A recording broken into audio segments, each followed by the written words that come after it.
Her name was Akamura Kimiko, a name that should have demanded the respect and fear of the mire. She was the daughter of Akamura Tadaoki, the current head of the largest ninja organization in the mire, the Shigake. From the time she was old enough to walk, she was trained to do far more than just that. To run, to hide, to climb, to sneak, to crawl.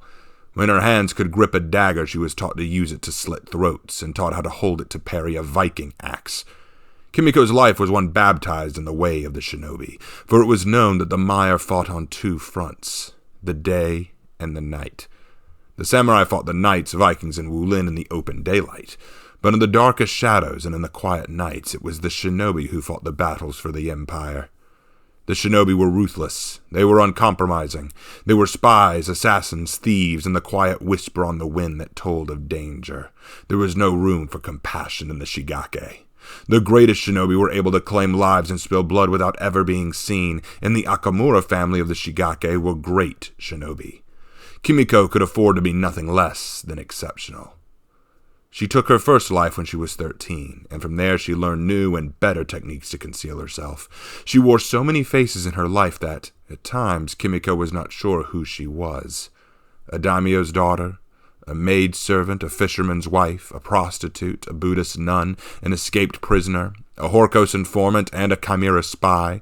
All of these fake roles she'd played to perform her duties, to keep the mire safe, to win the approval and pay of their employers. And yet, none of these things ever won a smile from her stoic father, Akamura Tadaoki. He was a man of stone and a heart of ice. Each successful mission that she undertook was met with a nod from him, but little more than a, "Continue to pursue excellence, Kimiko. Do our family proud." Kimiko swore she would, and yet some voice in the back of her mind always asked, what more could she do to bring honor and pride to her family than she had already done? When she turned 28 years old, she was given her next and most vital assignment yet. It was a rare occurrence where her father called her to his presence to give it to her personally. He sat in his chamber, kimono on and sakazuki in hand as he drank sake casually. His pipe was in his fingers, and between sips he would puff that infamous stick. Finally he spoke to her. "You have been hired for a very important assignment. If we succeed in this mission, every ninja clan in the Shigake Alliance will be richly rewarded. This is the mission of a lifetime, and I know you will not let us down. You are to infiltrate Jigoku and gather intelligence on the new daimyo, the Black Dragon, Richard Blackthorn." All in the mire now had heard of Blackthorn, a lawbringer from Ashfeld who was taken in by a desperate fishing village, and then went on to save that same village from a Horkos invasion. It had been one of Horkos's greatest humiliations in their mire campaign. The Empress named him daimyo of the whole province as a reward, and he had been honored greatly as a result. It was an oddity, a knight living as a daimyo. Did he know their tongue, their ways, their culture? Many questioned this decision, and some, many of his neighbors, outright refused to acknowledge his lordship. Was it possible the lord was hiring the Shigake now to get information on Blackthorn?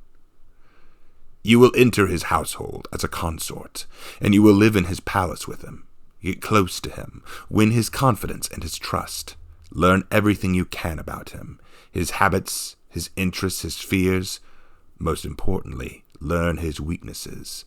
Our employer has made it clear that he is our enemy, and when an opportunity to kill him presents itself, you are to take it."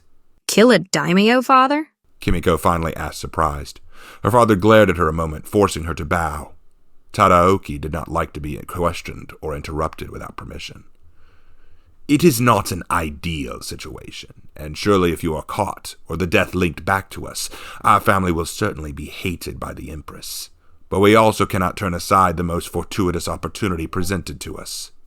You are a daughter of the Akamura, a shinobi of the Shigake Shinobi Alliance. You will perform your duty. Is that clear, Kimiko?" Kimiko bowed in acknowledgement. "It shall be done, father." "You will have 6 months to gather what information you can and commit the assassination. After that, report to me with your findings and your success. I will give you further orders from there." Kimiko did not know what to expect from the Black Dragon. A terrifying monster? An Oni wrapped in black armor? A regal king of Ashfeld legend? What she found instead was none of these, but simply a man. The first night in which she met him, Richard Blackthorne sat in his chambers wearing a blue kimono and writing on a scroll, practicing his calligraphy. It was sloppy, but legible. He was teaching himself their language. Such foolishness, to be named daimyo when you couldn't even speak the tongue of the samurai. But Kimiko kept her comments to herself and bowed low, introducing herself as his new consort. She was a gift from a lord of a neighboring province. Blackthorne acknowledged her with a dutiful bow. Again, foolishness. Daimyos do not bow so low to their consorts, if they even bow at all. He showed her more respect than was necessary. He had power, and yet had no idea how to use or demonstrate it. Simply shameful. After she explained she was his consort and what that meant, she asked what he would have her do for him first. His answer was simple. "Please come here and correct my errors." She was stunned. However, she mastered surprise as she walked close and sat beside him to look at his writing.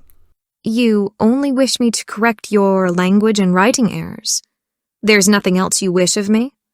"Not at the moment," he answered, returning to his work. So Kimiko went about working with Blackthorne to improve his writing and learning. He was a strange man, but he was still a man. In time, she would discover his weakness. When night finally came, she was certain she would find her chance. She approached Richard as he stood and bowed low to him. My lord, it would be my highest honor if you would allow me to join you in bed this evening.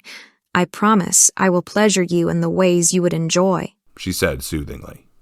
Blackthorne smiled at her, but, to her surprise, he shook his head. "Thank you, but no. Good night, Kimiko." Kimiko watched him go in surprise. No man she'd ever offered a pillow had denied her. Was she not to his liking?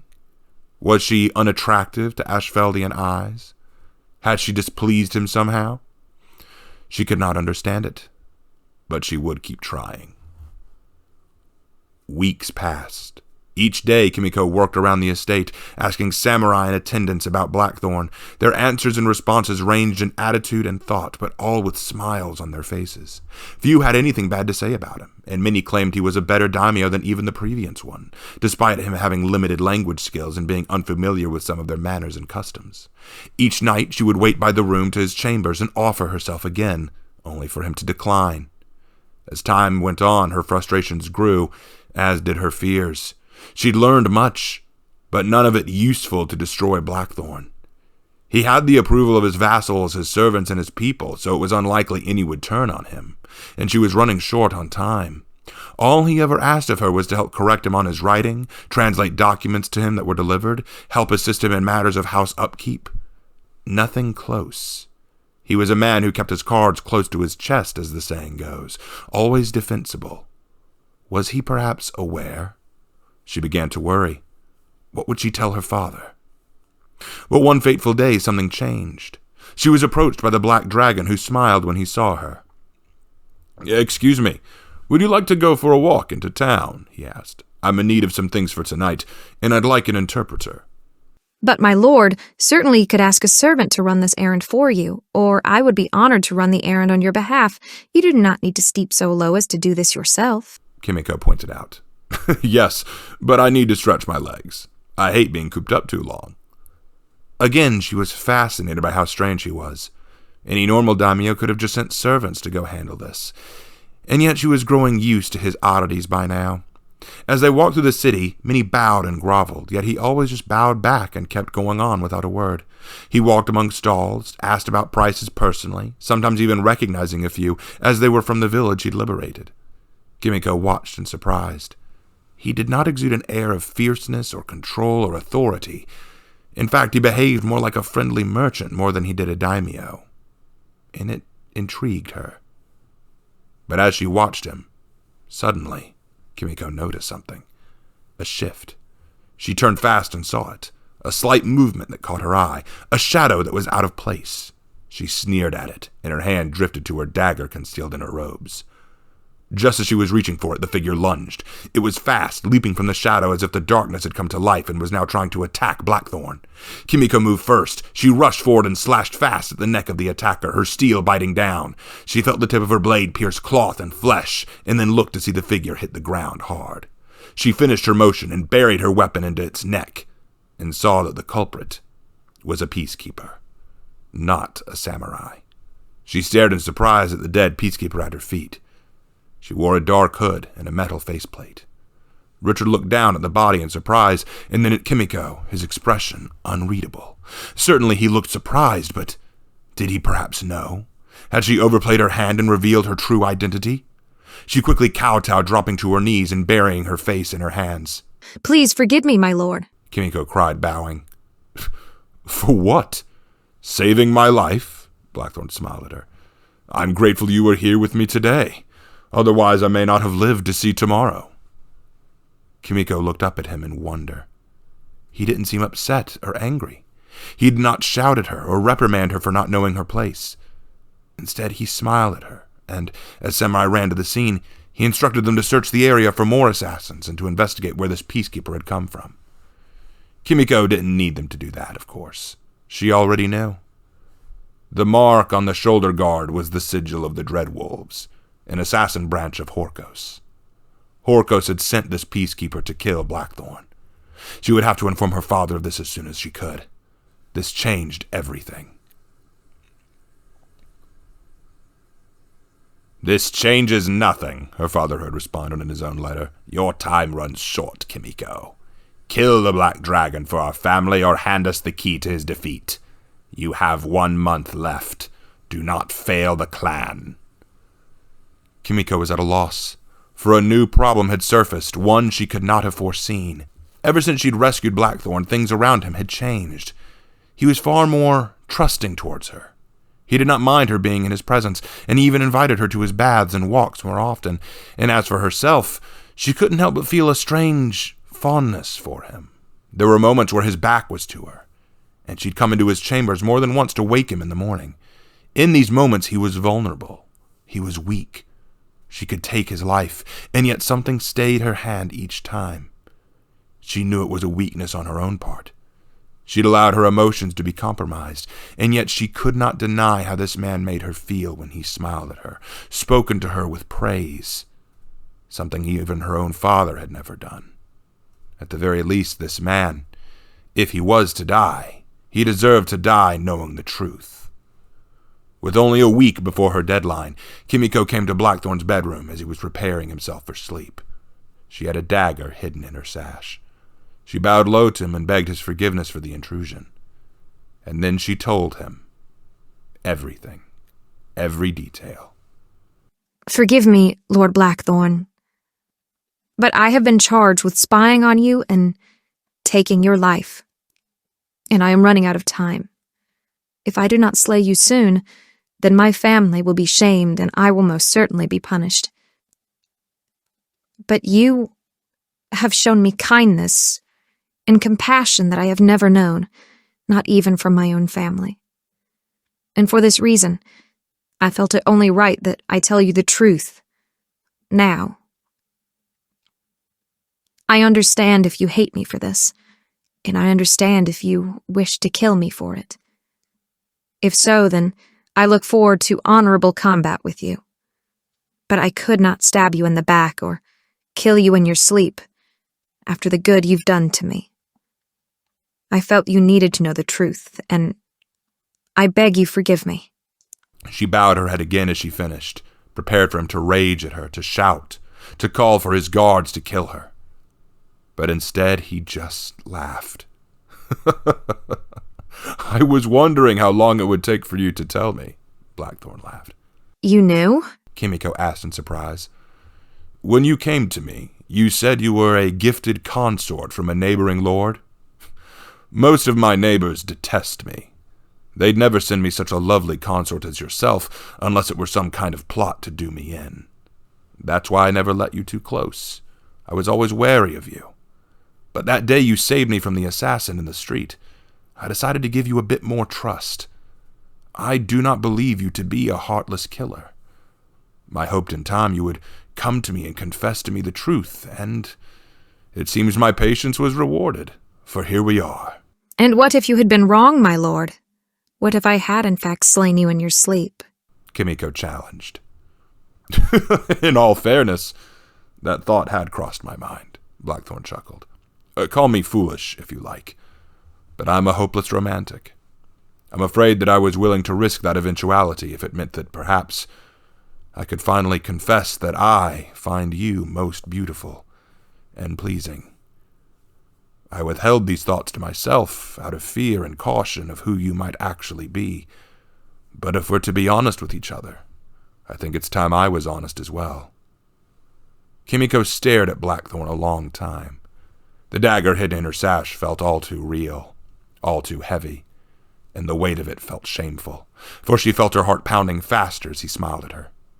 She should kill him, rid herself of the sensation once and for all, but as he opened his arms to her, she could not draw the blade as she ran to that chest and embraced it. The Shigake losses were catastrophic. The Shigake ninja lay dead in droves all around. When the week had passed since the letter had been received, the Shigake had launched an attack on Blackthorn's estate. Even if Kimiko had failed to kill Blackthorn, she would have been wise enough to lower the palace defenses for their attack, and yet every known entry and weakness in the fortress had been guarded. Orochi and Shugoki waiting at every entrance, and the shinobi had been overwhelmed, forced on the retreat. How could they have been so well prepared? How could they have known? The answer was clear to Tadaoki, and as he stalked the jungle of the mire, he felt the anger in his heart grow sharper, like the blade in his hands. As he watched his underlings and comrades fall to samurai steel, he had run around the estate to find the likely routes of escape, and had trailed a series of footprints into the jungle. And now he was close, very close to the source of the trail.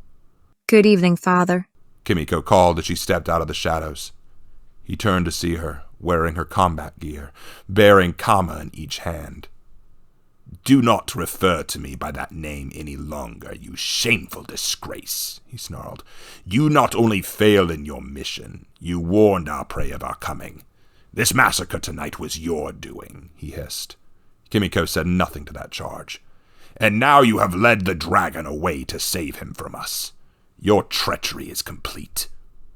"My treachery, father?" she asked. "Father, betraying you is quite impossible. Because you never believed in me to begin with. You were the one who hired the Dreadwolf assassin. You were the one who led an army to finish the job you gave to me. You never bothered to communicate with me, to ask of my progress, or even to show concern for my welfare after almost half a year. After spending all this time with the Black Dragon, I've learned much. And what I've learned, father, is that he's more of a man than you ever were. I have seen love in him, father, and I did not recognize it at first, because I've never seen it from you." Tadaoki sneered at her and drew his sword. Before he was a shinobi, he had been trained in the art of the Orochi. He still preferred their way of war. "Very astute, but I'm afraid you're incorrect on one account, Kimiko. I did not hire the Dreadwolves. Quite the opposite. It was Horkos who hired our clan to kill the Black Dragon. The Dreadwolf was only there to ensure the job was done." At this, Kimiko's eyes widened in horror. "What did you say? Hired by Horkos? Father, how could you do such a thing, after all they've done?" "Foolish girl," Tadaoki snapped. "Horkos has power, and power is necessary to create change. If we cling to useless tradition and national pride, we can never progress. We can never grow. The Shigake clan must look to the future, and if Horkos' support can take us there, then so be it." No more words were spoken as the pair rushed each other. What preceded was a rapid clashing of blades, bodies, and angry snarls. Kimiko dodged and weaved out of the way of blade strikes, but any counter she offered was dodged and challenged by her father. There was a reason he was head of the Shigake, and with each narrow miss, she was reminded of this. Her leg swung up and caught her father in the chin, and she dug her kama into his shoulder, yanking him towards her using the chain attached to the end, only for him to follow the pull and plant a kick into her neck. She hacked and fell back as the blade of his katana found her arm. She winced and rolled away, clutching her bleeding elbow. It wasn't deep, but she almost lost a limb for that attack. She had time to just run away as another blade strike nearly missed her head. She threw a shuriken behind her to distract him, and as he ducked it, with a desperate gamble, she threw once more, and he knocked that object to the ground with his blade as well. He grabbed Kimiko by the throat and held her to the ground. "Tell me where you've hidden the dragon, and I will end your suffering." Kimiko just smiled. You're a fool, Father. I couldn't bring myself to stab the man I love in the back. But I have no problem doing that to you. Tadaoki suddenly became aware of a hissing sound. He glanced down to see the shuriken he'd slapped aside, only to see that it wasn't a shuriken. It was a cylinder hissing smoke. He realized that it was too late for him to get out of the blast range as nails exploded out of the package, showering both him and Kimiko with the shrapnel. Both lay still.